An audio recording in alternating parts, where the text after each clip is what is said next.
الحمد لله رب العالمين والصلاة والسلام على نبينا محمد وعلى آله وأصحابه أجمعين. مدحوينك وحيينك بنتلان iyo dhammaan marti sharafta kale ka socota dawladda isugu jira wasiiro xildhibaano gudoomiyayaal barasaabka gobolka Nugaal waxaan ku salaamayaa salaanta islaamka assalaamu alaykum waraxmatullaahi wabarakaatuh.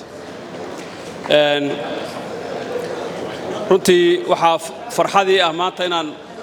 ka soo qayb galo gabagabada barnaamijkii tartan aqooneedka bisha Ramadaan oo shirkadda Somtel ay runtii taabagelinaysay barnaamijkaas oo ah aan dhihi karno waa barnaamijka ugu cimriga dheer barnaamijyada inta badan ka baxa telefishinada Puntland waxayna muujinaysaa arintaasi sida telefishinka SBC uu hormuudka ugu yahay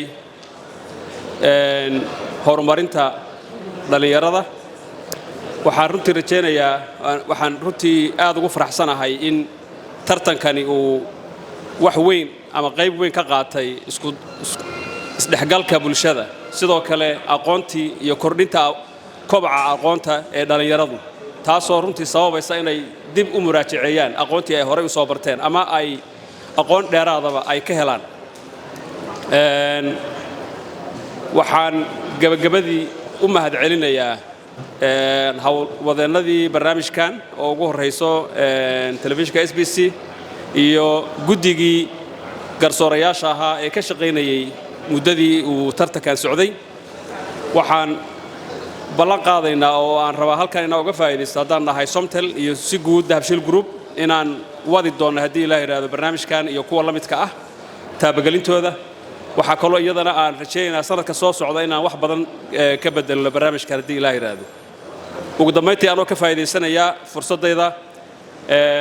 labadii degme ee finalka u soo baxay Garowe iyo Dangoroyo runtii way dadaaleen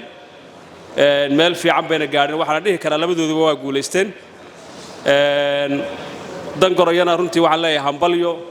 guusha aad maanta halkan keenteen aad baan runtii ugu faraxsanahay waxaanan Garowe leeyahay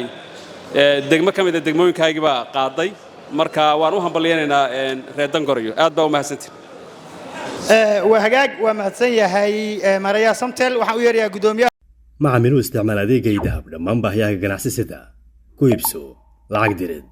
كوشو بالرباية إنترنت لما واحد استوى استعمال العقد وجبهته